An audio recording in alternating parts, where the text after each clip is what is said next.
ನಿಮ್ಮದೇ ಆಗಿರ್ತಕ್ಕಂಥ YouTube channel study with ಪರಶುರಾಮ್ಗೆ ಸ್ವಾಗತ ಅಂತ ಹೇಳ್ತಾ ಇವತ್ತು 9ನೇ ತರಗತಿಯ ತೃತೀಯ ಭಾಷೆ ಹಿಂದಿಯಲ್ಲಿ SA1 ಅಂದರೆ ಅರ್ಧ ವಾರ್ಷಿಕ ಪರೀಕ್ಷಾ ಪ್ರಶ್ನೆ ಪತ್ರಿಕೆಯನ್ನು ಹಾಕ್ತಾ ಇದ್ದೀನಿ. ಇದಕ್ಕಿಂತ ಮುಂಚೆ ನಾನು ಒಂದು ಪ್ರಶ್ನೆ ಪತ್ರಿಕೆಯನ್ನು ಹಾಕಿದ್ದೆ. ಸೊ ಇನ್ನೂ ಒಂದು ಪ್ರಶ್ನೆ ಪತ್ರಿಕೆ ನಿಮಗೆ ಬರ್ತದೆ.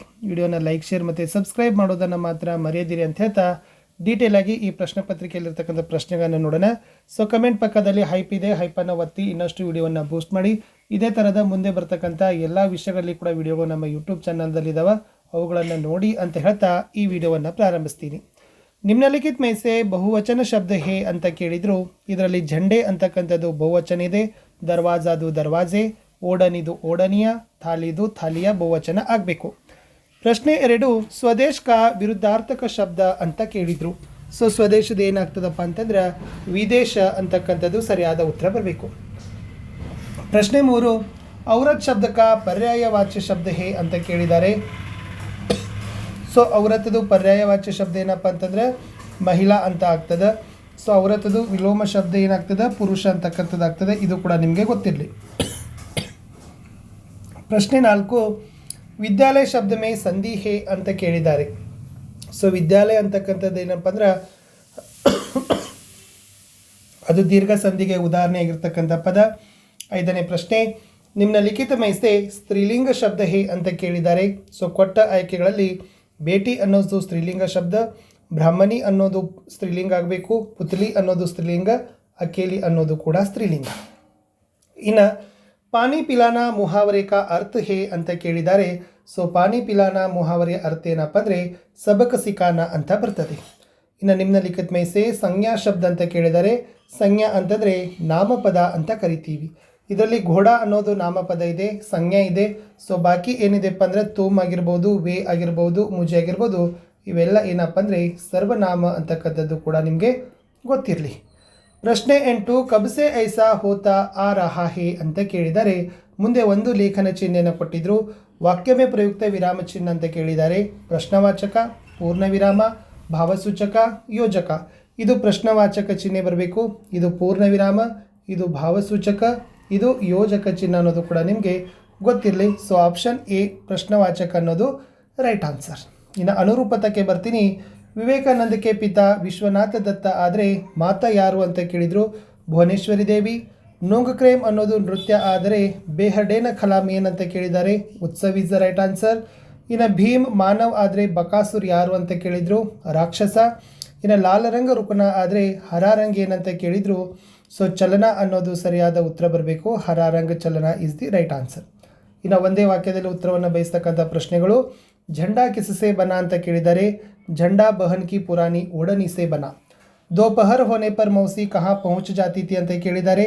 ಸೊ दोपहर होने पर मौसी स्कूल के फाटक पर पहुँच जाती थी.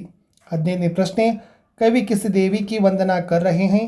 कवि भारत माता देवी की वंदना कर रहे हैं.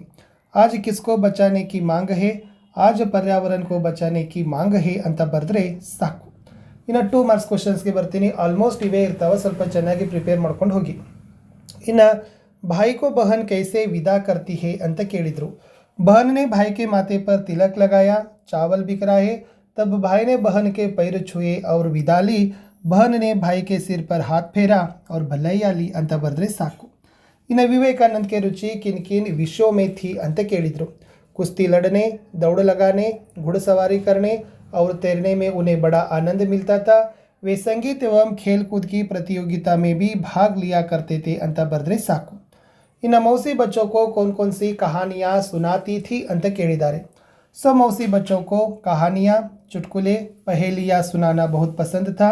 तोता तोती की कहानी, काट के घोड़े की कहानी, वीरोचित कहानी आदि सुनाती थी ಅಂತ ಬರೆದ್ರೆ ಸಾಕು. ಇನ್ನು मासमाई गांव की गुफाएं कैसी है ಅಂತ ಕೇಳಿದರು.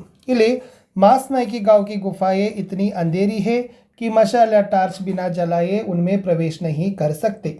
इन दुर्घटना से बचने के कोई 2 उपाय ಕೇಳಿದ್ರು. ಇಲ್ಲಿ दुर्घटना से बचाने के लिए हमें हमेशा हेलमेट पहनकर वाहन चलाना चाहिए. सड़क पर किसी के साथ दुर्घटना हो जाए तो व्यक्ति को तुरंत अस्पताल पहुंचाना चाहिए ಅಂತ ಬರೆದ್ರೆ ಸಾಕು. ಇನ್ನು परिसर की रक्षा के लिए हमें क्या क्या करना चाहिए ಅಂತ ಕೇಳಿದ್ದಾರೆ. सो परिसर की रक्षा के लिए हमें वृक्ष लगाना चाहिए, प्रदूषण नहीं फैलाना चाहिए, ರೋज ಏಕ ವೃಕ್ಷ लगाने की शपथ करना चाहिए ಅಂತ ಬರೆದ್ರೆ ಸಾಕು. ಇನ್ನು कल्पना चावला का जन्म कहाँ हुआ, उसे प्यार से पूरा देश क्या कहता है. कल्पना चावला का जन्म हरियाणा के करनाल नगर में हुआ. प्यार से उसे पूरा देश अंतरिक्ष परी कहता है ಅಂತ ಬರೆದ್ರೆ ಸಾಕು. ಇನ್ನು कल्पना की बचपन की आकांक्षा क्या थी ಅಂತ ಕೇಳಿದ್ದಾರೆ. कल्पना अत्यंत सौम्य स्वभाव की महिला थी. बचपन से उसकी एक ही आकांक्षा थी कि चांद सितारों को छूना ಅಂತ ಬರೆದ್ರೆ ಸಾಕು. ಇನ್ನು ಬಾಬುಭಾಯಿ ಕಿನ್ಕಿನ್ से मदद मांगी ಅಂತ ಕೇಳಿದರು. ಸೊ ಇಲ್ಲಿ ಉತ್ತರ ಇದೆ. ಸೊ ಬಾಬುಭಾಯಿನೇ ಮಾಲಿ से विनती की. ಇಲ್ಲಿ 3 ಮಂದಿದು ಬರಬೇಕು. ಓಕೆ, ಗುಡ್ ಸವಾರಿ ಆಗಿರ್ಬೋದು, ಊಂಟ್ವಾಲ ಮತ್ತು ಮಾಲಿಗಿಂದ ಏನು ಮಾಡ್ತಾರಪ್ಪ ಅಂದರೆ ಬಾಬುಭಾಯಿ ಮದತ್ ಮಾಂಗಿ ಅನ್ನೋದನ್ನು ನೀವೇನು ಮಾಡಬೇಕಂದ್ರೆ ಬರಿಬೇಕು. ಸೊ ಅದು ಕೂಡ ಇಂಪಾರ್ಟೆಂಟ್ ಆಗಿರ್ತಕ್ಕಂಥ ಪ್ರಶ್ನೆ ಇತ್ತು. ಇನ್ನು 3 ಮಾರ್ಕ್ಸಲ್ಲಿ ನೋಡೋದಾದರೆ विवेकानंद ने भारतवासियों को क्या उपदेश दिया ಅಂತ ಕೇಳಿದ್ದಾರೆ. स्वामी विवेकानंद अंधविश्वास तथा रूढ़ियों को हटाकर धर्म का वास्तविक मर्म समझाया. साधु सन्यासी वर्ग को उन्हें शांति प्राप्त करने का नया मार्ग जताया. अज्ञान, अशिक्षा, विदेशी अनुकरण, दास्य मनोभाव से आदि के बुरे प्रभावों का बोध कराया ಅಂತ ಬರೆದ್ರೆ ಉತ್ತರ ಕಂಪ್ಲೀಟ್ ಆಗ್ತದೆ. ಇನ್ನು ಮಾಹಿತಿ ಬಾಜಾರ್ ಕೆ ಬಾರೆ ಮೇ ಲಿಖಿ ಅಂತ ಕೇಳ್ತಾರೆ. ಇದು ಮೋಸ್ಟ್ ಇಂಪಾರ್ಟೆಂಟ್ ಆಗಿರ್ತಕ್ಕಂಥ ಪ್ರಶ್ನೆ. ಏನಪ್ಪ ಅಂತಂದ್ರೆ मणिपुर की राजधानी इंपाल में माइती बाज़ार देखने को मिलती है. माइती बाज़ार को माँ का बाज़ार भी कहते हैं. यहाँ कोई वर्ग भेदभाव नहीं होता. यहाँ के बाज़ार में अमीर और गरीब घरों की स्त्रियाँ भी सौदा करने में बैठती है ಅಂತಕ್ಕಂಥ ಬರೆದ್ರೆ ಉತ್ತರ ಕಂಪ್ಲೀಟ್ ಆಗ್ತದೆ. ನೆಕ್ಸ್ಟ್, ಬ್ರಾಹ್ಮಣ ಕೆ ಘರ್ ಮೇ ಸಬ್ ಲೋಗ್ ಕ್ಯೂ ರೋ ರಹೆ थे ಅಂತಕ್ಕಂಥದ್ದು ಒಂದು ಪ್ರಶ್ನೆ ಇದೆ. ಸೊ ಉತ್ತರ ಏನಪ್ಪ ಅಂದರೆ राक्षस ने लोगों से एक गाड़ी अन्न, 2 भैंसे और 1 आदमियों को रोज़ लेता था. लोगों ने मिलकर बारी बारी से बारी बांध ली थी. अब ब्राह्मण की बारी आई थी. उनके घर में पत्नी, बेटी और बच्चा था. राक्षस के पास कौन जाएगा, यह सोचकर सब लोग दुख से रो रहे थे ಅಂತ ಬರೆದ್ರೆ ಕಂಪ್ಲೀಟ್ ಆಗ್ತದೆ. ಇನ್ನು ವಿವೇಕಾನಂದ ने जनता को ललकार कर क्या कहने को कहा ಅಂತ ಕೇಳಿದ್ದಾರೆ. ಸೊ ಇದು ಇಂಪಾರ್ಟೆಂಟ್ ಇತ್ತು. प्यारे देशवासियों, वीर बनो और ललकार कहो कि मैं भारतीय हूँ. अनपढ़ भारतीय, निर्धन भारतीय, ऊंची जाति का भारतीय, नीच जाति का भारतीय, सब मेरे भाई है. उनकी प्रतिष्ठा मेरी प्रतिष्ठा है. उनका गौरव मेरा गौरव है ಅಂತ ಬರೆದ್ರೆ ಸಾಕು. ಮುಂದಿನ ಪ್ರಶ್ನೆ, भाई को गिरते देखकर बहन ने क्या किया. बहन ने भाई को गिरते देखकर दौड़ पड़ी. भाई का शरीर खून से लथपथ पड़ा था. वह पुकारती रही, भैया भैया. भाई के प्राण मानो यह अमृतवाणी सुनकर लौट पड़े. वह बोला ಅಂತಕ್ಕಂಥದ್ದು ಏನಾಗಿತ್ತು. ಇಷ್ಟು ಏನಪ್ಪ ಅಂತಂದರೆ ಸಾಕು. ಸೊ ಕೆಳಗಿನ ಲೈನ್ ಏನು ಬೇಡ. ಇನ್ನು ಚೌರಾಹೋं पर दिए गए संकेतों को विस्तार से लिखिए ಅಂತ ಪ್ರಶ್ನೆ ಬರ್ತದೆ. ಅವಾಗೇನು ಬರಿಬೇಕಪ್ಪ ಅಂದ್ರೆ सड़क पार करते समय चौराहों पर ट्रैफिक के संकेत दिखाई देते हैं. उसे हमें ध्यान से समझना होगा. ट्रैफिक के 3 संकेत होते हैं, लाल, हरी और पीली बत्ती. लाल बत्ती रुकने का संकेत देती है, हरी बत्ती चलने का और पीली बत्ती सचेत रहने का संकेत देती है ಅಂತ ಬರೆದ್ರೆ ಸಾಕು. ಇನ್ನು दिल में आग दबाकर का मतलब क्या है ಅಂತ ಕೇಳಿದರು. ಇಲ್ಲಿ दिल में अपने आग दबाकर का मतलब है कि भारत माँ स्वयं अनेक कष्टों को सहन कर भी हमें सबको सुख दुख से सहलाती हैं ಅಂತ ಬರೆದ್ರೆ ಸಾಕು. ಇನ್ನು ಪದ್ಯದ ಸ್ಟಾಂಜ ಕೊಡ್ತಾರೆ. ಆಲ್ಮೋಸ್ಟ್ ಇದೇ ಬರ್ತದೆ ನೋಡ್ಕೊಡ್ರಿ. ಧ್ವನಿ ಮಿಟ್ಟಿ ಜಲವಾಯು ಆದಿ ಜೀವ ಜಗತ್ತಿಗೆ ಮಿತ್ರ ಸಭಿ ಇನकी रक्षा करना अब कर्तव्य हमारा ಅಂತ ಇದೆ. ವೆರಿ ಸಿಂಪಲ್ ಇದೆ. ಏನು ಬರಿಬೋದಪ್ಪ ಅಂದ್ರೆ निम्नलिखित पंक्तियों को पर्यावरण बचाओ कविता से ली गई है. प्रस्तुत कविता में डॉक्टर परशुराम शुक्ल जी कहते हैं कि ध्वनि, मिट्टी और जलवायु जीव जगत के मित्र है. इन सभी का रक्षा करना हमारा कर्तव्य है. आवाज़ और मिट्टी का संकट हम सभी मिलकर दूर करना चाहिए. यह इसका भावार्थ है ಅಂತ ಬರೆದ್ರೆ ಉತ್ತರ ಕಂಪ್ಲೀಟ್ ಆಗ್ತದೆ. ಇನ್ನು ಕನ್ನಡದಲ್ಲಿ ಅನುವಾದ ಮಾಡಲಿಕ್ಕೆ ಕೇಳಿದ್ರು. हम सब लोग अपनी बारी भुगते हैं, न भुगते तो वह राक्षस नगर को उजाड़ दे, हजारों मनुष्य को एक साथ खा जाए ಅಂತ ಕೇಳಿದರು. ಇಲ್ಲಿ ಏನು ಬರಿಬೋದಂದರೆ ಪ್ರತಿಯೊಬ್ಬರು ತಮ್ಮ ಸರದಿಯನ್ನು ಅನುಭವಿಸುತ್ತಾರೆ. ಅವರು ಅನುಭವಿಸದಿದ್ದರೆ ಆ ರಾಕ್ಷಸ ಇಡೀ ನಗರವನ್ನು ನಾಶಪಡಿಸುತ್ತಿದ್ದ ಮತ್ತು ಸಾವಿರಾರು ಮನುಷ್ಯರನ್ನು ಒಂದೇ ಬಾರಿಗೆ ತಿನ್ನುತ್ತಿದ್ದನು ಅಂತ ಬರೆದ್ರೆ ಸಾಕು. ಇನ್ನು 4 अंक फिक्स प्रश्न, मौसी की खुशी जीवन का वर्णन अथवा बच्चों ने मिलकर मौसी की सेवा किस प्रकार की ಅಂತ ಕೇಳ್ತಾರೆ. ಸೊ ಚೆನ್ನಾಗಿ ಅದನ್ನು ಬರೀರಿ. ಸೊ मौसी के खुशी जीवनದಲ್ಲಿ ಬರಿಬೇಕು. मौसी फिर से स्कूल के आंगन में आने लगी. बच्चे उसे घेरे रहते और उन्हें कहानियाँ सुनाती. कभी कभी लाठी टेकती हुए मोहल्ले का चक्कर काटती. सभी घरों में झांक उनका कुशलक्षेम पूछती थी। सांझ डले अपनी कोठरी में चली आती और चैन की सांस लेती ಅಂತ ಬರೆದ್ರೆ ಸಾಕು. ಇನ್ನು बच्चों ने मिलकर मौसी की सेवा किस प्रकार की ಅಂತ ಕೇಳ್ತಾರೆ.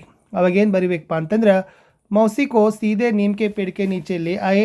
कन्हैया भागकर अपने घर से दरी और तकिया लाया. उषा थाली में 2 रोटियां लाई. योगराज कटोरों में दूध लाया.